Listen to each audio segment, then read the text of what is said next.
Sa iba pang balita, inilabas ng Department of Health ang listahan ng kanilang mga designated hospital na maaaring puntahan ng publiko sa oras na tumama ang The Big One. Ang detalye, alamin sa report ni Gab Villegas.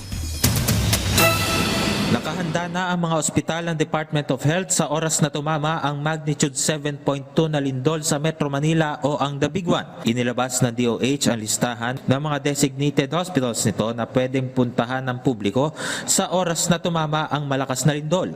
Nagpresenta rin ang mga kinatawan mula sa mga ospital sa bawat kwadrant ng kanilang mga plano sa oras na tumama ang lindol sa Metro Manila. Sabi ng kagawaran, target nito na manatiling operational at handa ang mga ospital at mga healthcare worker nito sa anumang kalamidad at sakuna. Ang mahigpit na mandato po ng ating Pangulo ni Presidente Bongbong Marcos Jr.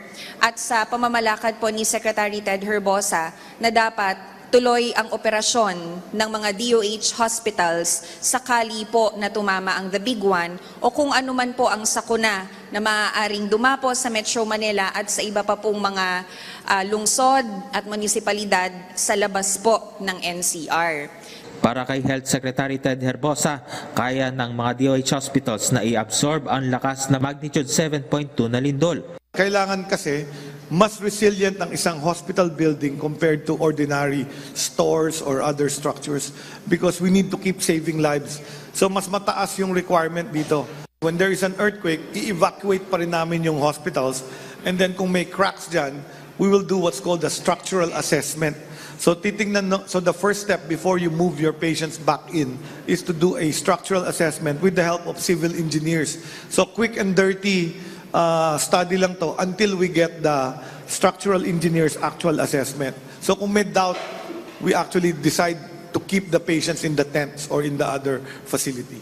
Sa oras na kulangin ang surge capacity ng mga ospital, handa namang umagapay ang mga medical personnel mula sa Central Luzon at Calabarzon para tugunan ang pangangailangan ng mga pasyente. Nakahanda rin ang ating Philippine Medical Assistance Team o PMAT na magtayo ng mga field hospital na may kakayanan na magpalaki ng kapasidad ng mga pagamutan. Gab Villegas para sa Pambansang TV sa Bagong Pilipinas.